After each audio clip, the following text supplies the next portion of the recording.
ओम नमः शिवाय। श्री सद्गुरुनाथ महाराज की जय। परमपूज्य गुरुदेवता श्री कलावती माता की जय। जय राधे कृष्ण, जय गोपाल कृष्ण, श्री गुरुदेव दत्त। ओम नमः शिवाय। तर आजचा अनुभव खूप सुंदर नेहा बुधले म्हणून आहेत, त्यांनी हा अनुभव शेअर केलेला आहे। त्यांच्यासारखाच मलाही सेम अनुभव आलेला होता आणि तो मी 1 वर्षापूर्वी यूट्यूबवर शेअर केला आहे। डिस्क्रिप्शनमध्ये पण लिंक देईन मी। पण जर कुणी ऐकला असेल तर तुम्हाला लक्षात येईलच। कमेंटमध्ये सांगा कुणी ऐकला असेल तर तो अनुभव मी शेअर केलेला आहे 1 वर्षापूर्वी। म्हणजे 1 वर्ष तरी झाले त्या अनुभव शेअर करून। तर त्या म्हणतात की मी गेले 6 वर्ष झालं आईंच्या मार्गामध्ये आहे आणि ह्या मे महिन्यामध्ये सुट्टीसाठी मी माझ्या माहेरी मुलीला घेऊन गेलेले होते आणि माझे मिस्टर त्यांच्या आईकडे गेलेले होते म्हणतात त्या।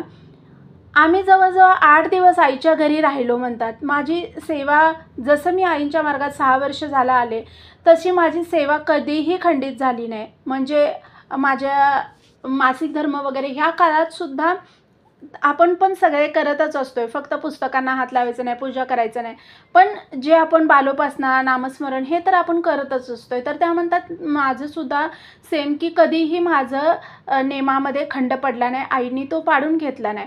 आणि ज्या वेळेला आम्ही 8 दिवस राहिलो माहेरामध्ये, 8 दिवस झाले म्हणतात आणि सोमवार होता म्हणतात। आमच्या आईच्या घरासमोर अगदी मोठं शिवमंदिर आहे म्हणतात आणि मी सकाळी सकाळी तिकडं गेलेले शिवमंदिरात आणि जे पण नामस्मरण आहे ते मी शिवमंदिरातच बसून त्या दिवशी केलेलं होतं म्हणतात। जलाभिषेक केला, त्याच्यानंतर शिवमंदिरात मी नामस्मरण केलं आणि नामस्मरण केल्यानंतर मी बाहेर आले, घरी येऊन नाश्ता करायला लागले, तोपर्यंत कॉल आला म्हणतात की तुमचं घराचं दार उघडं दिसतंय म्हणून। मला माझ्या म्हणजे शेजाऱ्यांनी कॉल केला की घराचं दार उघडं दिसतंय म्हणून। तर मला म्हणतात की माझ्या डोक्यात काही आलं नाही, पण एकदम भीती पण वाटली। पण ह्यांनी आले वगैरे काय असं म्हणून मग मी माझ्या मिस्टरांना फोन लावला, तर मिस्टर म्हटले नाही। मग मला एवढी भीती वाटली म्हणतात, एकदम माझ्या पायाखालची जमीनच सरकली आणि काय करावं काय सुचेना म्हटलं। माझ्या शेजाऱ्यांना मी सांगितलं की फक्त तुमच्या घराचं कुलूप लावा, तर माझ्या दरवाजाला। त्यांना पण जायला भीती, का तर म्हणजे आपण जर गेलो आणि आपल्यावर काहीतरी आलं तर तरी पण त्यांनी जाऊन त्यांच्या घराचं कुलूप आमच्या घराला लावलं म्हणतात। आणि मी मग लगेचच मी पण निघले, माझे मिस्टर पण निघले। आम्हाला पोचायला म्हणतात 2.5 तास तरी लागतात। माझ्या मिस्टरांना तिथून पोचायला अर्ध्या तासात येऊ शकतात ते, पण माझ्या माहेरावरून यायला त्यांनी गावाचं नाव सांगायला नको बोलले म्हणून मी सांगितलं नाही आहे। तर त्या म्हणतात माझ्या माहेरावरून यायला मला तिथं 2.5 तास लागतात। तर मला म्हणतात ते 2.5 तास मी फक्त नामस्मरण करत होते की आई हा कसला दिवस दाखवला आहे। मी आज एवढं सकाळी जाऊन जलाभिषेक वगैरे करून आले, मला इतकं प्रचंड तणावात आल्यासारखं झालं म्हणतात। का तर 2च वर्ष झालं म्हणतात आम्ही घर घेऊन आणि फार माहिती आहे आपल्याला नवीन घर घेतल्यावर आपण कसं त्याला हे केलेलं असतं आणि काय डोक्यात यायला लागलं, काय नाही। तर आणि शेजारी कुणी आत गेले नाहीत म्हणतात की अशा वेळेला कोण जात नाही आतमध्ये, आपल्यावर काहीतरी आलं तर म्हणून शेजारी कोण, फक्त बाहेरून हे दिसलं। आणि त्यांना पण डाऊट का आला की त्यांनी म्हणजे फक्त विचारायला की थोडंसं डाऊट आल्यावर त्यांनी हे केलेलं होतं, कॉल केलेला होता। तर त्या म्हणतात मला येऊपर्यंत अगदी जीवात जीव नसल्यासारखं नामस्मरण करत मी आले। अगदी नामस्मरण करावंच नको असं वाटायला लागलेलं, काय करून उपयोग आहे असं वाटायला लागलेलं म्हणतात। आणि आले मी, माझे मिस्टर त्याच्या आधीच पोहोचलेले आणि मग माझ्या मिस्टरांनी सांगितलं काही घाबरू नकोस, काही आपलं गेलेलं नाही आहे म्हणून। आणि त्या म्हणतात तरी पण मला असं वाटायला लागलं की माझी समजूत काढण्यासाठी ते असे बोलायला लागलेत काय। तर ते मला बोलत होते आपल्या घरातली कुठलीही वस्तू गेलेली नाही आहे, फक्त घर फोडलेलं आहे, बरोबर आहे, पण आपल्या घरातल्या कुठल्याही वस्तू गेलेल्या नाही आहेत, मी बघायला लागलो आहे वगैरे। पण तरीसुद्धा माझं चित्त लागत नव्हतं आणि ज्यावेळेला घरी आले मी त्यावेळेला बघितलं तर म्हटलं माझ्या सगळ्या फक्त कपडे मात्र अस्ताव्यस्त पसरलेले होते। तुम्हाला सांगू, माझ्या घरी ज्या वेळेला माझं घर फोडलेलं होतं ना, माझ्या घरी चोरी झालेली होती, त्यावेळेला माझ्या घरातले कपडेसुद्धा, म्हणजे मी माझं सांगायला लागले, माझ्या घरातले कपडेसुद्धा जसेच्या तसे होते. नाहीतर असं कपडे बिकडे मला दार असं उघडं दिसल्यावर आणि कुलूप तोडून फेकलेलं बघितल्यावर माझं असं झालेलं, मला वाटलं आता काय काय झाले आणि कुठल्या कुठल्या वस्तू तोडफोड फेकाफेकी असं करतात.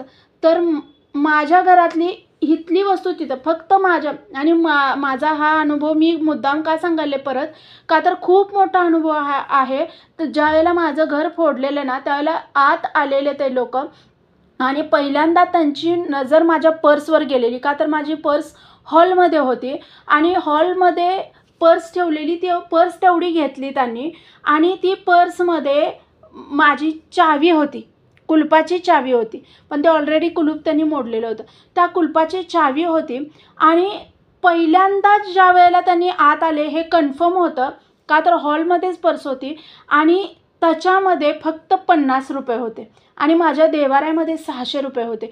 पण त्या देवाऱ्यापर्यंत ते गेलेच नाहीत, देवाऱ्यापर्यंत गेले नाहीत. आणि माझी पर्स उलटी करून त्यातनं अंगाऱ्याची पुडी त्यांच्या हातात आलेली होती. हे का मी कन्फर्म सांगते, का तर ती अंगाऱ्याची पुडी आणि चावी घराची, म्हणजे दुसरी एक चावी त्याच्यात होती. तर ती घराची चावी आणि अंगाऱ्याची पुडी त्यांनी बाहेर नेऊन आमच्या चप्पलचं स्टँड, त्याच्यावरती एक टोपलं ठेवलेलं होतं आमच्या शेजारच्या काकूंनी, त्या गावी गेलेल्या होत्या. तर त्या टोपल्यामध्ये ती अंगाऱ्याची पुडी आणि चावी परत ती टाकलेली गेलेली होती. काय माहिती मला आईंनी काय त्यांना असं हे केलं का काय झालं, मला काहीच माहीत नाही. पण हे पहिल्यांदा हातात आलेली गोष्ट त्यांच्या तीच होती. माझी पर्स तेवढी उलटी, पण त्याच्यात 50 रुपये होते, ते सुद्धा त्यांच्या हाताला लागले नाहीत. माझ्या घरात असं नेण्यासारख्या मोठ्या मोठ्याच वस्तू होत्या, म्हणजे सायकल, ट्रेडमिल वगैरे असं काही काही मोठ्या मोठ्या वस्तू होत्या.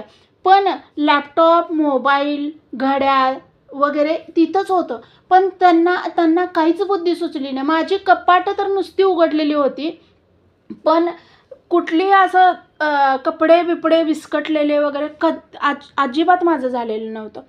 माझ्या घरातलं तुम्हाला सांगते, देवाऱ्यापर्यंत त्यांचे पाऊलच गेली नाहीत. देवाऱ्यात 600 रुपये होते. सगळ्या वस्तू तिथल्या तिथं होत्या माझ्या, पण कुठल्याही वस्तूला हात लागला नव्हता. पण त्या पर्स, आणि मला एवढं माझी पूर्ण खात्री आहे की माझ्या ज्यावेळेला पर्सला त्यांनी हात लावला, ज्यावेळेला त्यांच्या हातात ती अंगाऱ्याची पुडी आली, त्याच वेळेला त्यांची मती कुंठित झालेली आहे. हे मी कन्फर्म सांगते. कन्फर्म म्हणजे तेवढा पूर्ण विश्वास आहे मला की त्यांना पुढं काय सुचलेलं नव्हतं. माझे कपडे नव्हे, माझ्या कुठल्याही वस्तू इकडं तिकडं, इकडून तिकडं काय फेकलंय एवढंसुद्धा माझ्या घरात झालेलं नव्हतं. माझी चोरी झालेली घरात त्यावेळेला. तर हे आहे, हे माझं सांगितलं मी. तर त्या म्हणतात की ज्या वेळेला आलं त्यावेळेला कपडे तेवढे हे केलेले होते, फेकाफेकी केलेली होती, हे केलेली होती. पण माझ्या घरात नेहाताई म्हणतात की माझ्या घरात 20,000ची रोख रक्कम होती. 20,000ची रोख रक्कम होती, एवढी मोठी रक्कम होती. पण आणि माझ्या मुलीची छोट्या अंगठ्या 2 आणि पैंजण हे पण होतं. माझे दागिने काही ठेवलेले नव्हते, पण माझ्या मुलीच्या 2 अंगठ्या छोट्या आणि पैंजण आणि एक काय ते बोलल्या, काय मुद्द्या का काय असं काहीतरी बोलतात, ते होतं म्हणतात त्या.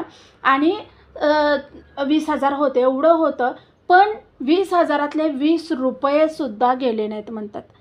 तिथं सगळं त्यांनी कपडे वगैरे उचकटलेले होते, सगळं होते आणि कपाटातच पैसे होते, पण ते त्यांच्या हाताला लागले नाहीत. तर त्या म्हणतात बाकी कुठल्याही वस्तूला कुठंही धक्का लागलेला नव्हता, काही लागलेलं नव्हतं. माझ्या घरात पण सेम असंच झालेलं होतं. मोठ्या मोठ्या वस्तू होत्या, टी व्ही वगैरे हे ते उचलून नेण्यासारख्या बऱ्याच गोष्टी होत्या. मोबाईल तिथंच होता, लॅपटॉप होता, बऱ्याच आणि गोष्टी होत्या माझ्या पण ह्याच्यामध्ये. पण काहीही माझ्या पण घरातलं हलवलं गेलेलं नाही. माझ्या पर्समध्ये असलेले 50 रुपये आणि देवाऱ्यात असलेले 600 रुपयेसुद्धा माझे हलले नाहीत. तर हे आहे. तर नेहाताई म्हणतात की ज्यावेळेला मी घरी आले आणि बघितलं त्यावेळेला जसंच्या तसं होतं. कपडे तेवढे विस्कटलेले ते नव्हते, वस्तू इकडे तिकडे फेकाफेकी केलेल्या होत्या. हे बघितलं म्हणतात मी, पण कुठलं काय गेलं काय असं मला जे वाटत होतं तर काही तसं झालं नाही. आईंच्या कृपेने सगळं. मग संकटं येतात, नाही असं नाही, संकटं येतात, पण त्या संकटांना कशामुळं आपले प्रारब्ध असतील, आपले काहीतरी कर्म असतील, त्यामुळे ते येतं. पण आपली सेवा आणि आपली जी उपासना असते ना, त्या संकटांना आई मग अशा थोपवून धरतात ना, की त्याचं जे आपल्यावर खूप मोठा जो काहीतरी घाला म्हणतोय ना आपण, पडणार असतोय, तो कुठेतरी आवरला जातोय. आपल्या कर्मांमुळं किंवा आपल्या काही प्रारब्धामुळं काही काही संकटं येतात, पण आपली सेवा त्यातनं आपल्याला तारत असतात. म्हणून सेवा आणि उपासना, नामस्मरण ह्या गोष्टी कधीही सुटल्या नाही पाहिजेत. ह्या गोष्टींची तेवढी दक्षता आपल्याकडनं घेतली गेली पाहिजे आणि उपासना रोजच्या रोज वेळेवर झाली पाहिजे. नेहाताई म्हणतात, की मी जी उपासना एवढे दिवस चालवत होते, त्या उपासनेचं फळ म्हणून मला हे माझ्या घरचं एवढं मोठं संकट नाही, तर मला वाटलेलं की पैसे तर जातीलच. तर हे अशा गोष्टी आहेत. उपासनेनं आपण उपासना चालवायला लागलोय म्हटल्यावर संकटं येणारच नाहीत. आईंची सेवा करायला लागलोय म्हणजे सगळं गोडी-गोडी, चांगलं-चांगलं, छान-छानच होणार असं नाही आहे. जे प्रारब्धाचे मागचे भोग आहेत ते पण कधी अधेमध्ये आपल्याला भोगायला येणार, पण त्यांची तीव्रता मात्र नक्कीच कमी होणार हे मात्र खात्रीनं. तर असेच चांगले-चांगले अनुभव सगळ्यांना येऊ देत आणि सगळेजण उपासनेत येऊ देत. नेमानं सगळ्यांकडनं उपासना तेवढी घडू दे. आईंना आवडेल अशी सेवा घडू दे. हीच आईंच्या चरणी प्रार्थना आहे. अनुभव आवडला, व्हिडिओ आवडत असतील तर लाईक करा, शेअर करा आणि चॅनलला सबस्क्राईब करा. श्री सद्गुरुनाथ महाराज की जय. परमपूज्य गुरुदेवता श्री कलावती माता की जय. जय राधे कृष्ण, जय गोपाल कृष्ण. श्री गुरुदेव दत्त. ओम नमः शिवाय.